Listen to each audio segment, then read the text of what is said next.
Hello everyone, in today's video we're going to be continuing our series in BeamNG and automation with designing some cool cars through different generations, and we've made it up to the 1980s. And looking at the general body style here, and there's a particular John Williams piece that's coming to my head here, but I know it's not the 1990s version, so we'll go with it, kind of keeping with our theme. So we're going to have to learn some things here that we've learned from previous versions. So first of all, we've been sticking to steel this whole time. Steel likes to rust. This is the 80s. We should probably switch to aluminum. The other thing, of course, is that we have a couple different methods we can use for design here. Obviously, if you do a straight up one, it's going to have a little more a long time, but that'll work a little better. We can, of course, carbon fiber. Are you kidding me? No, corrosion resistant steel. We're going to stick with the longitudinal engine here, and here's where things are going to start getting a little interesting. We've learned a lot. We've learned that we need suspension, we need some power, but we also need a lot of torque. So this is a good time, of course, to sort of explore sort of different style suspensions as well. We've been concentrating on the leaf and the coil, which has been giving us really, really good stability. So I'm going to grab myself a coil again, but I'm going to be a little weird. I'm actually going to grab myself a double wishbone up front.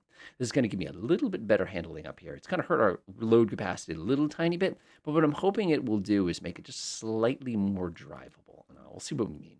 So engine-wise, we found out last time that our V8 was good. It just had no low-end torque whatsoever. So we're going to have some fun here and get a little exploration-y. So what I'm going to do is I'm going to switch to a V6. And in my V6, of course, we don't have a name for this thing. We need something windy related. Let's see here. We'll call it a turbulence. How about a V6 turbulence? I like that. So we're going to grab ourselves a V6 right here. We're going to switch to an aluminum block. This is the 1980s. So we're going to get a little fancier. And again, we're the 1980s, so we're actually going to go through a dual overhead cam as well. And we use a head material of aluminum. So this one is so different. A massive, massive change from everything else that we've done. I love the little 24 valve on that. It's cute. So what we've been doing this whole time is we've been doing a 100 by an 80, which has been pretty useful for us because it gives us something. The downside, of course, that we're running into here is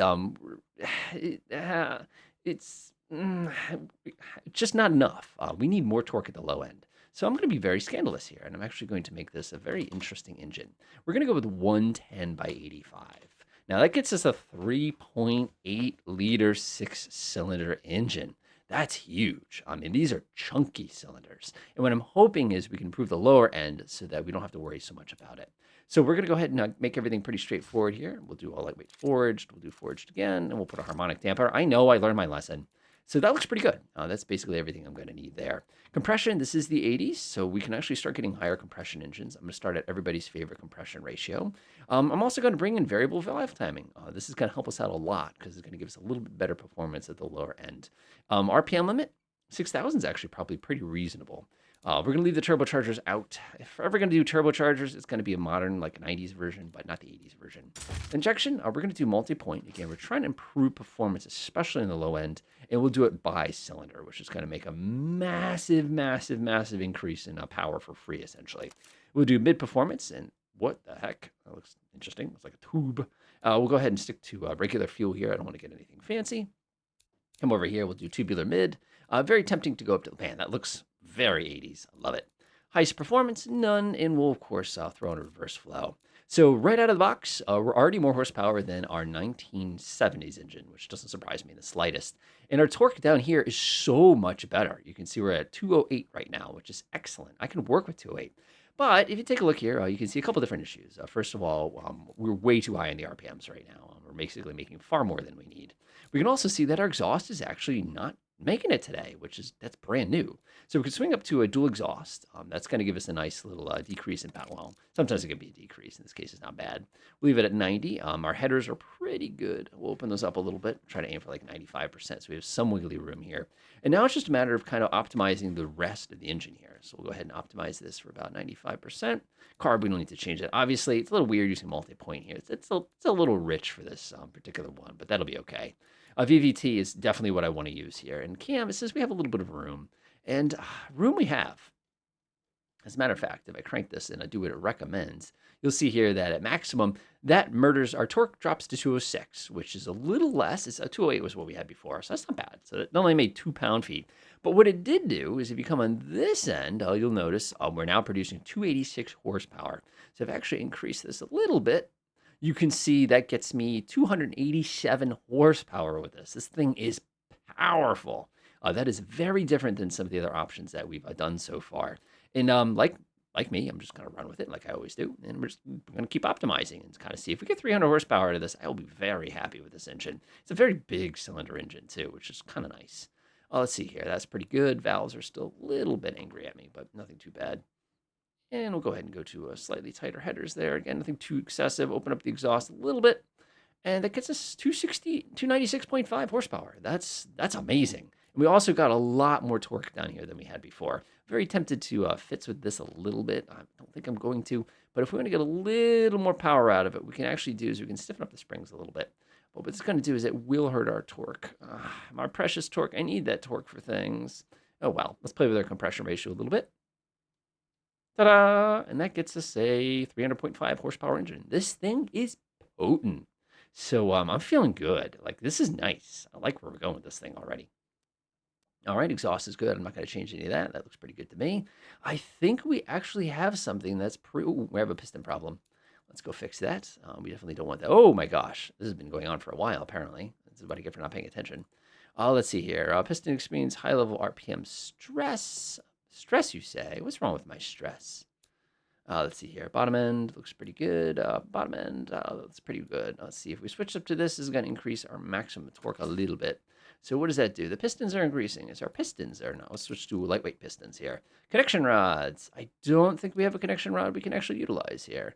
So we need a high RPM connection rod. And I'm coming here and they're still too stressed. Okay, let's fix it. I wish this thing actually had a piece here that we could do something with, but that's okay. So this is jacking up our cost a lot here. Let's see here. Let's see. Can I just do like 1 or do I have to do like 5? Okay, 1's fine. And of course, so we have some underutilized octane again. So that usually means a couple different things. One thing that I like to do when I'm lazy is I just lean out the fuel map a little bit. And it's usually enough to take the edge off of it. But again, we have such a high performance engine right now. All right, we'll go ahead and bring that back up. Fine, be that way. Let's go ahead over to our compression. That's usually a good place to make it a little angry. Oh, there we go. Now we got blue. Underutilized octane, because a second ago we were at yellow with underutilized octane. We have a lot. So let's go up to a 10.1. Still have some underutilized octane here. There we go. 10.5 to 1. Wow, that's a lot. Let's keep going. What's it going to do? Start knocking? There it is. And there we have it. Now we're back up to 217. Now, okay, I'm liking this now. Sweet. Okay, we actually have an engine that I'm liking it. I'm liking where we're going with this. 102 is our valves right now. 99.56. Our headers can be opened up just a teeny tiny bit. That looks good there. We'll open up our headers by 1 click, 2 clicks. And I don't think this is going to do anything for us. And now we have a 304 horsepower 6-cylinder engine. This thing is awesome. It's going to be overpowered. I'm calling it right now. Let's see here. It looks pretty good. Let's give it a test.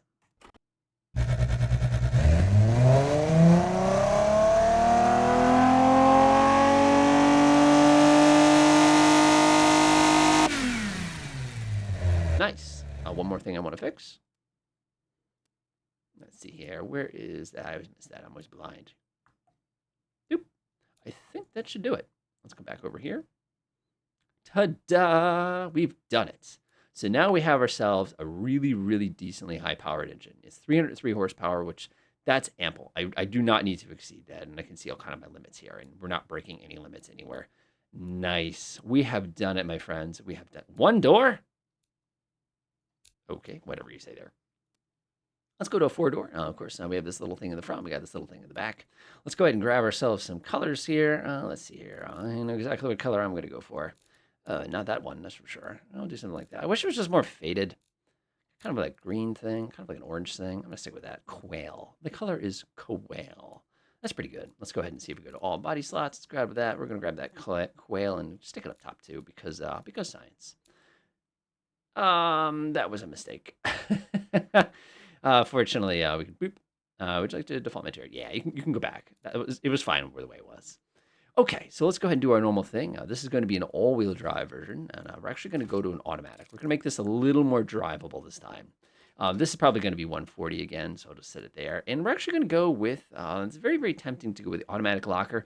I had a lot of trouble with this last time, and I'm actually going to go back to a manual locking differential. It was a little bit better, and obviously the power distribution is fine. All right, let's do it. So let's see a couple different things we want to do here. We're going to get ourselves some big old eyeballs here. This is a kind of like a classic style eyeball. As a matter of fact, if it, whoa, whoops. Now, if we want to have some, whoa, it's interesting. It's like I appreciate the little widget here. It makes it very, oh my gosh. Well, I hope everybody likes the little ones because I am not going to fight this thing any harder than I have to. One of the fun things you can do is you can actually put them in 3D mode and I'll put them outside. There we go. So now we have two little tiny eyeballs for this one. Let's go grab ourselves some indicators. What even is that? Let's grab this nice ugly square thing and I'll put it right here on the, because why not? So see here, we're not going to do any interior tail lights. We'll stick to this one. This was pretty good last time. We'll use it again. Kind of getting a little boxy again, but that's all right. Let's see here. Looks good. Looks good. Looks good. Grill. All right. There's some kind of funky grills in here, I gotta say. Do something like that. I feel like we almost have like an 80s thing we have to do here. Like, I don't know how we're gonna do that. I don't know. I'm just gonna kind of roll with it and then get angry at myself for not just sticking to what I know and then like just deal with it. All right. That looks pretty bad. Let's see here. It looks good. Make it a little bit bigger. This reminds me so much of Carmen from South Park. Kind of doing a thing like that.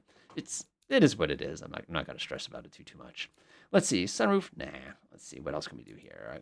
Gas cap. We'll go ahead and grab one of those. We'll make a nice round one this time because science. And that looks pretty good in the back. Let's grab ourselves a door handle. Yeah, it looks like a nice obnoxious 80s thing to have on a car. I like that. Let's go ahead and grab another one. Nice. Nice. I like that. I like that a lot. Mirrors. I guess we can do something a little nicer. Nah, that'd be too nice. Let's go ahead and throw this right here and make it a little bit bigger so we can actually see what's behind us. Okay, I like that. I don't like the chrome very much. Let's grab ourselves an aerial here. I'll go stick it right on the front, old school, like that. Number plates. We'll grab ourselves a handy dandy Michigan. We'll even do a little bit of body work here. Make a little bit. Look at that. A little bit more 80s, a little bit nicer kind of a thing like that. All right, format 1903. Hi. It's just funny every time. All right, let's go ahead and get a nice plastic bumper. If I wanted to, I could shrink this down about that big and then stick it right there. Hey, man, I'm like totally not a surfer dude. Yeah, you know exactly what I mean. I don't know where I'm supposed to put this. Like, am I supposed to put it out to here? Like, uh, what have I done? I don't think I fixed anything there. All right.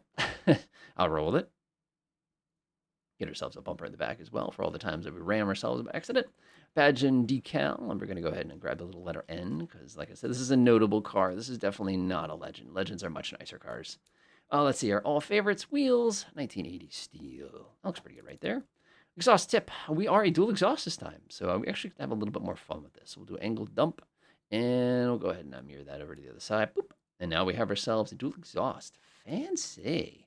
Let's grab ourselves a little trailer hitch here, which I'm sure I'm going to break off as I do every time. And right there. Yeah. And then we have something that looks like that. I mean, I like it, but this looks weird. But let's roll with it and see what happens. All right, drivetrain. We're all-wheel drive this time. Automatic transmission, a little different. And we'll do a manual locker. That's going to help us out. That kind of mentally doesn't make sense to me, but it does make sense, but it doesn't. I don't know how I feel about that. Radial utility. These are going to be gigantic tires. Let's drop them down to 190s prematurely. All right, that looks pretty good. Let's head over to brakes. We're going to go with vented discs again because we're going to have issues, I'm sure. And we'll do vented discs in the back. Oh, it feels so wrong. I don't need that many. We'll do it like that, and we'll drop this down. I don't know. We're just going to ballpark it here. We'll do 65%. I'm sure it's going to be like a 110 or something, but we'll find out when we get there. All right, off-road skid tray. Open up the brakes. We need to make them very easy to cool off. Automatic soft detachable. Let's be lazy. Standard cassette again, and not too fancy here. I found that the rack and pinion was really, really touchy, but let's stick with it. Look at this, anti-lock brakes. Nice traction control in the 80s. That's fancy. I'll take the anti-lock brakes. That's nice. Obviously, we want off-road optimization, so we're going to go with hydro pneumatic. We're going to switch this to utility, and we're going to do our usual adjustments. Like I said, these are the kind of things you'll probably have to change about 100 times. What? That's never happened to me before. Let's take a look at the brakes. I'm speechless. We did a good job. All right, let's go pop up the brakes just a tiny bit there. Looks pretty good. And then our brakes in the back. Obviously, the brakes are kind of issues. It's going to be a very dangerous car to stomp on the brakes at high speeds if you look carefully here. We're getting some lift. All right, so what does it recommend? It recommends a convertible budget, interesting, utility sport, which is kind of what I was hoping for. Really, I wanted something in here, but this is almost too nice, if that makes any sense. That's okay, though. We've done a really good job. Yeah, high fives. High fives all around, everybody. So let's go ahead and jump this on the test track and see how we do. I expect it to go really well.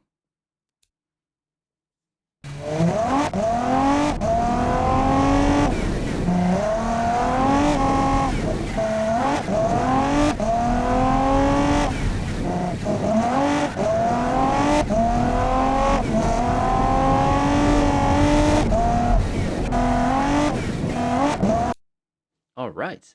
That was exactly the same as the previous generation. So maybe we haven't fixed everything yet, but that's all right. Let's go to our next page here and take a look at our final stats. Automatic's a little different. I wonder how that's going to be off-road. We'll find out. Horsepower is fantastic. And the engine's actually, this is really good engine. I'm very, very pleased with that one. We're still incredibly heavy, though, about 3,600 pounds. And our power distribution, that could be a little problematic. One thing we could do if we wanted to get a little tweaky is we could actually come back here. We could make the weight distribution more towards the middle. Downside, though, is remember when we have a heavy weight in the back, it's going to shift our weight backwards anyway. So it's okay kind of the way we have it. All right, let's go export it over to BeamNG and give it a shot. For some reason, whenever I have to do this part, I'm always reminded of that one ballet track. I think it's the Ayaconda or something like that. Whoops, helps if I'm actually in the vehicle that I want to use here. Oh my god, this thing's got too much horsepower. Okay, we are doomed. And I mean doomed. We're never going to survive this journey. Let's go. So first things first, that is fantastic. This is the first time I think I've driven any of these vehicles we've designed where I actually felt like I was in control and like the torque was good. I'm already doing 45. The automatic transmission is lovely. Okay, let's lock something. Oh my gosh. I forgot this is an automatic. It wants to go. Let's lock up all of our differentials here. Now we don't have a range box in this anymore, which is probably a mistake, but we're going to make the best of what we have. Okay, so first things first, we're going to die. Oh! We're off to a great start here. Whoa, hang on. Gotta wait for the connection to complete. I'm trying to stop, but it just doesn't want to connect. There we go. Okay, let's continue. So first things first, we've got power. I've been arguing about this the whole time, but we also have torque, something we have not had so far. And this is creating a brand new set of problems, which we started having in the 1970s. And now that we've reached the 1980s here, the problem has gotten so much worse. And that's the fact that as we have increased the power in our capability here, we're also starting to sacrifice its utility. You know, basically what we've done is we've made this car more, I guess the word I'm going to use is sporty, but in making it more sporty, we've also made it a little bit harder to handle. As you can see, I've lost my load many, many times here. That's a little disappointing. It's, I don't know. I just don't know. You know, normally, when I do these kind of things, I'm always curious to see what the fuel consumption is. Negative fuel consumption. Apparently, we're gaining fuel. But like I was saying, the problem we're having here is we keep getting sportier, which is the wrong thing to do. And in getting sportier, we've absolutely crushed utility. And I think my end conclusion is probably going to be something along those lines. But that's not going to stop me from... Oh, no. I think we actually survived that one. We still have a trailer back there? Yeah, we still have a trailer. We're good. Unfortunately, we haven't hurt our durability anyway. So like I was saying, we sort of need to make a vehicle that's intentionally too heavy. Like, we really, really succeeded at a lot of all of these crazy designs. And how this is so challenging. Like I said, it's definitely not something... It depends on what you're trying to do. Are you trying to race the trailer? Or are you just trying to make something that you can go camping with? Like, there's a good set of questions that we're probably not answering before we start getting carried away with. Oh, that was awesome. Let's go ahead and repair that, because I'm sure things didn't go well for us. So when we did that, are we going to lock up, or are we just going to be sitting here looking cute here? What are you doing? Sometimes helps you. We should shut it off for a second.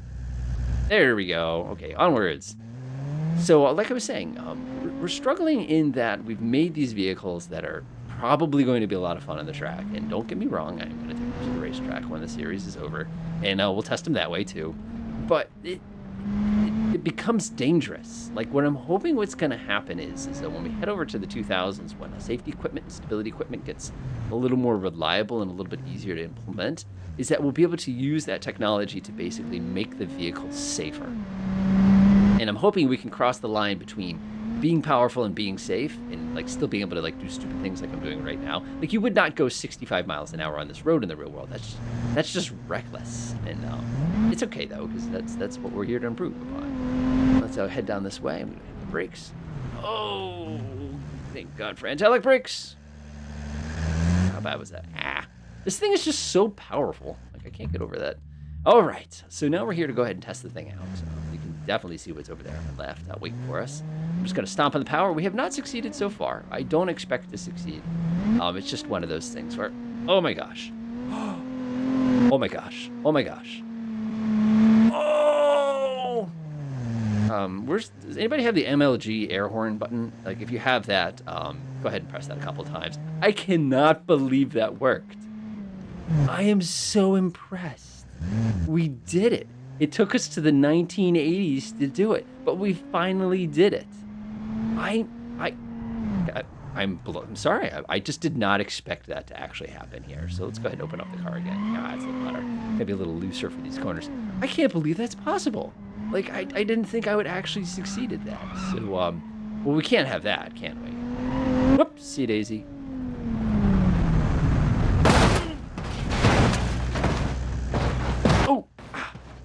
Oh. Apparently my engine started. Boy, let me shut the engine off. I think the engine still works. Is there any part of this car I can use to unfold me? I hate that.